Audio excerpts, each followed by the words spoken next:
So this is the passenger seat up front where Mrs. Sprinter would sit most likely and work on her laptop or have her morning breakfast, possibly if she doesn't want to use the dining room. But this Lagoon table here, which is made of cherry with an epoxy coating, you can use it as an extension to the countertop area. We sized it so it fits right in that opening, as I did in van number 1. And then you can swing it around like this. I put reading lights on both sides here near the handles, and you can direct those right down to your work. Down the bottom here, we decided to cover the riser step with black plexi. Looks pretty jazzy. It goes all the way down into this. This is a nice big storage area in here. You can put your shoes, hiking boots. So as we enter, this is the feature wall on the bathroom. This is a wet bath, and the owners originally wanted cultured marble in there. I said, you can't do that. It's too heavy. Here's the van. It's beautiful. Look at this countertop.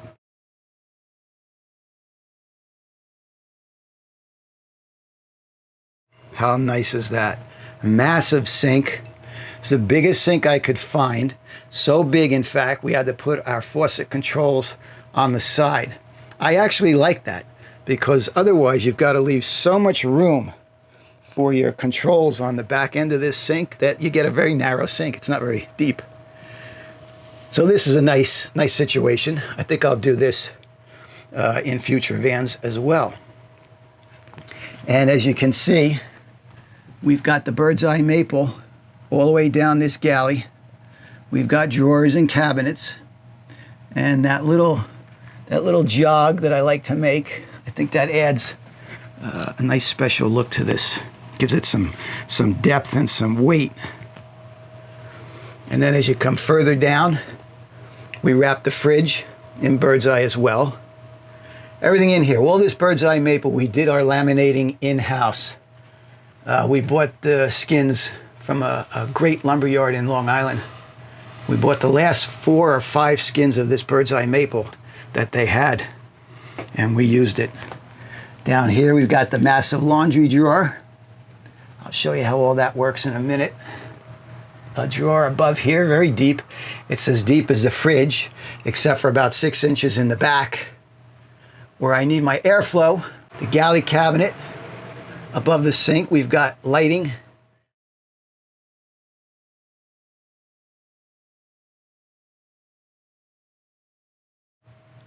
Here is the dining room. Look how cute that looks. That's the pantry. Here's a very small closet, very thin closet. All you need to put in there, though, a couple of windbreakers, a blouse or 2, maybe a blazer if you're going to go to the club for dinner. This Sprinter has been back to the Humble Road shop a few times since its completion for various modifications. One such modification was the addition of fully adjustable shelves to this thin closet space. And these shelves are removable, so they can go back to hanging their blazers and windbreakers if they so choose.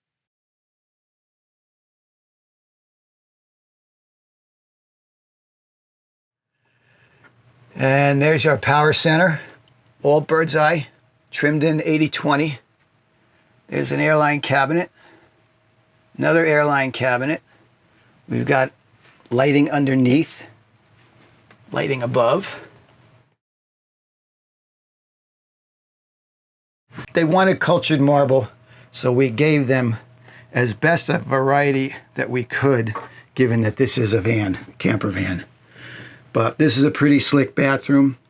We're using the composite boards down low for the boardwalk. That way there's very little maintenance, and they can take this first section out. You can see the thumb hole there, finger hole. They can take that section outside if they wanted to shower outside and not get their feet muddy.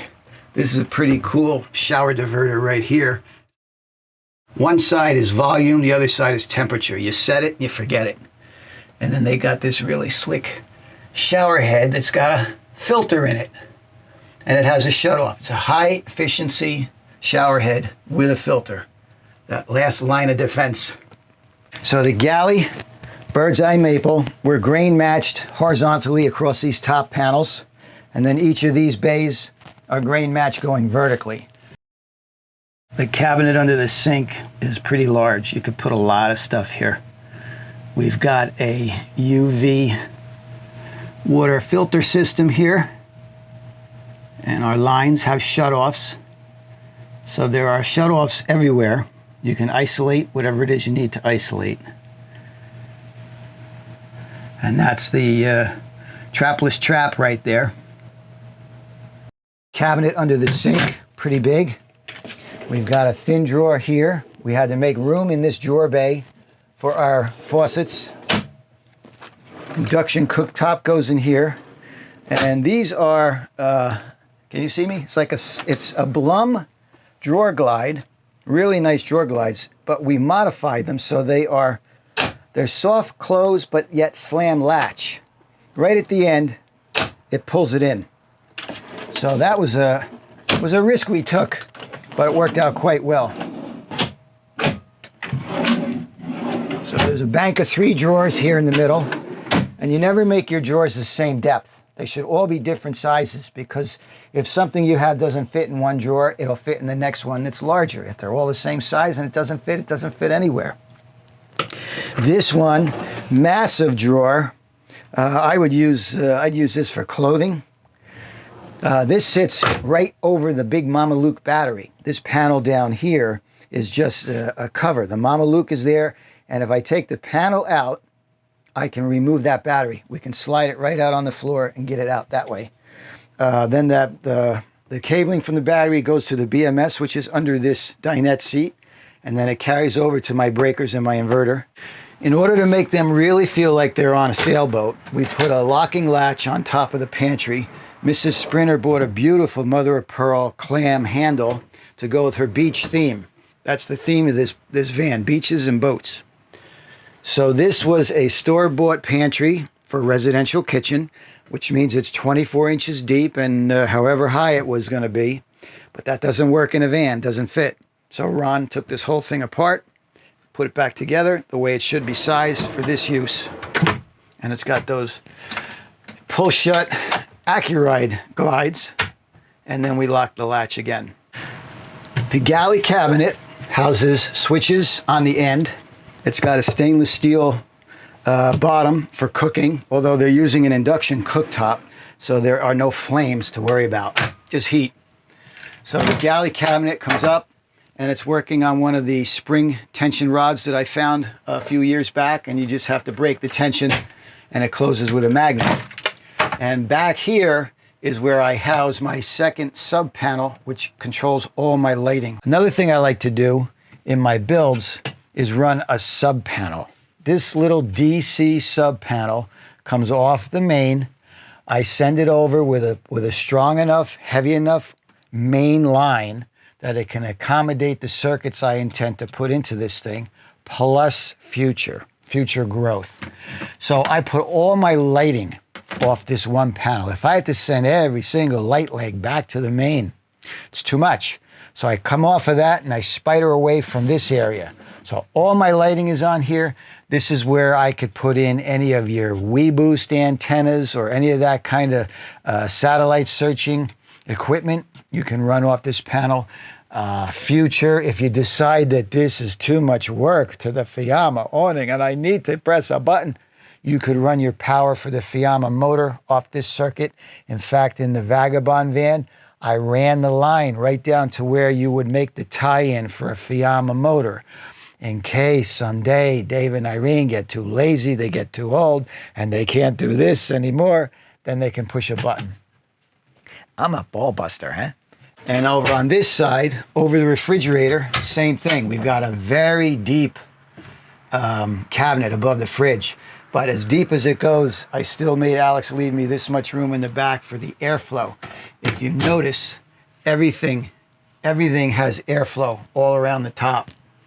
So you got convection going everywhere in the van. The dining room has a vague resemblance to the original table I was going to design. This one is on a lagoon arm, But what we do is we keep it locked in place from Lagoon Swing. And all you need to do is push this out of the way. It's on rails underneath, and either party can get up to get the salt or the salad dressing. Say that both ways. This table is also sized so that you can drop it down and bridge the two dinette seats, pull the cushions down, and you've got a day bed for the dogs. And there's two spotlights, and those are controlled from right here, so you can dim them down to adjust the ambiance. So we have an armoire of drawers here as well. This is on the driver's side. I would expect these two drawers to be used for clothing. This is also a very deep drawer. And then this panel is fixed, and that is where the Webasto diesel-fired cabin heater lives. And it's easily serviced by removing these two drawers. You can work right in there and pull it out if you need to at a later date. So you can get a sense of where things are now. This is the closet and the pantry. So this is all a column on the driver's side. And each side, we've got these little elbow pads made in the same countertop. Now, the countertop, I believe this was only available an inch and, maybe it was inch and 3/16. So we had it milled down to 3/4 of an inch for these side pieces for your elbows. So now it's bedtime. What you want to do is bring your pillows down. These guys have to come flat. And then at the same time, you're lowering the bed, you pull it out. Now I'm doing this with one hand. This is on 80/20 tracks. It comes all the way out and it has a stop. It glides right over those lower countertops we have. And then the bed goes down, full queen size bed, right? Cozy. When we sent Mr. and Mrs. Sprinter off into the wild, we didn't give them any way to get up into their bed. And if you remember, they had that articulating bed that they pulled down at the same time they reclined it. It was a big futon in the back and then covered the dinette.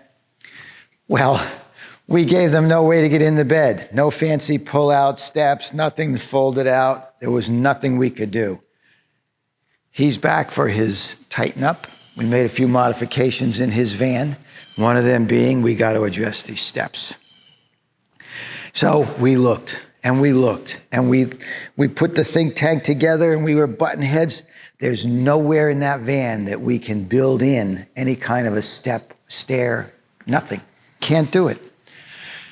So then we started looking for ladders and step stools that were out in the field. And we found one that was a decent basis for what we wanted to do. We needed to make this a one of a kind. We needed to make it special for Mr. and Mrs. Sprinter. And I think that we did. Let me show you what we did to this. This is a beauty. We took this thing apart, took it all apart. The treads weren't wide enough. So we made wider treads, okay? And we made our own treads out of cherry. How beautiful this looks. Oh, it's so nice. So he's got cherry treads, little rubber on the edge. And of course, it folds up and he can put it right behind his driver's seat. And when he needs it, he brings it out, opens it up, and it's almost like they're gliding down the stairs because they're a lot deeper than they were. So we're pretty happy with the way this turned out. It's a fully custom job. For the most part, you know, we left a mechanism in, but now that we have this ladder and we were able to study it, we can make our own. Now I'm going to show you these airline cabinets. Let's go climb up there. So now I'm up on the bed. We call these the airline cabinets because they look like the cabinets that are above your seats on an airplane. See? You crack that code? The reason we have these angled cabinets is because when Mr. and Mrs. Sprinter are laying down in the bed, a queen-size bed, I might add, we didn't want anything right in their faces, okay? So that's why we made these cabinets. These are basically drawers on the wall. and we went with the nautical theme. We've got bungee cords in here that can be adjusted any way you want. I figure you're going to have a couple of stacks of shirts, t-shirts here and here. In the middle, you could put socks and underwear. This is a removable back panel, as all the ones in my upper cabinets are, so that at a later date we can run wires. So the bungees hold everything in place. You put your clothes out of the way. It's a good use of space. We left that space open for a number of reasons. We figured it would be best to let them use the van and live in it for a while, and then they can start to see what they want and what they don't want. Right now, they don't know what they don't know. We talked about putting a television there on an arm so they could watch that. They don't want that because they have iPads. So the other concern was when you're getting in and out of the dining room chair, you don't want to have to hit your head on anything on either one of these sides. That's why they're angled. And you can see that above all these cabinets, all the way around, there's airflow. We left this nice shadow line and that gap, so everything behind breathes. And they've got a nice shelf down here with a USB, 4-port USB plug. They've got another shelf in the back for their water and their phones. Another thing that's pretty cool about this bed, in this case, this motorized bed was a queen size and it was too big. It did not fit the van at all. As you saw, I had to pull it all the way out just to get it to lay as a queen, but we cut this bed frame apart and welded it back together and made up the shortfall on the back end. But there's one other thing this bed does. You can pull this thing out and get cozy, and then you can raise your feet if you want. So if you get this thing out here and you put the, you set the top back, right? You recline. Look at how comfortable this is, right? That goes up. This comes down. And you push it back for the day. Put your table back up. A little bit of work, but hey, we got a queen size bed, we got a dining room, a big galley, a monster fridge, and a bathroom shower, all in 170 wheelbase. This is not the extended. This is a Sprinter 170. I think it worked out really well.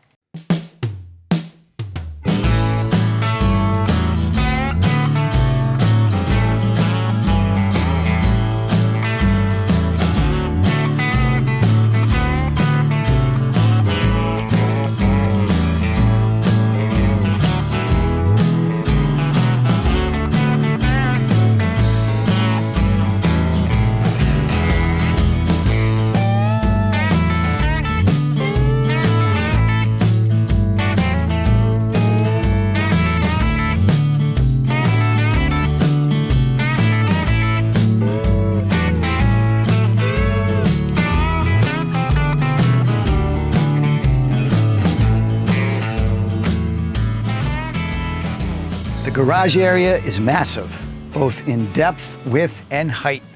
We're leaving this entire area wide open. And as you can see here, just above the roll-off screen, you've got your fresh water fill, your vent for the water tank, and then this is an LED button which lights the tank so you can see the level of water coming up. So all of this is left for the owner to put all his toys in. Now this area, I like to leave it open. I like to put eyes on this stuff almost daily. That's how you can catch leaks and problems as they just occur rather than over time. But we have these covers because we have a pretty fancy motorhome here. We're putting these covers in. There's a little C channel that this fits into. And then it locks in place just like that. Hold on, I'll get the other one. We're using the same marine clasps that we're using inside on the countertops and cabinets. So these guys just go right in there and they click shut, just like that. So now you can see how clean this is, right? Very nice. And there's your sight tube. You press the button, you can see the light. You see that level very easily. Garage is really nice. Look at these guys. So the owner brought a lot of his own stuff to my shop in order to add it to the build. And one of those items was the L-Track. And there's no real place for the L-Track in our build, but we cut up some plywood and we rounded it over. Look at that nice cut. Ron did this. It couldn't be any more perfect if it came from the factory. And then we used truck bed liner to spray it black, and we put the L-Track on. Now these are the cargo tie downs that come on the floor of the Sprinter when you buy the van. I could never throw them out. This is the second Sprinter. I take them off to put my floor down, but I kept them in a box, cardboard box, just kept them. And now I said, you know what, since he gave me these L-Track mounting points, this is a perfect use for these things. You can use them for tie downs. I imagine he'll put his his freshwater fill hose here, and he'll put his electrical cord on the other side. Again, the Rolex screen, magnificent, excellent company. Because their bed during the day is lounge mode, it basically covers this whole area.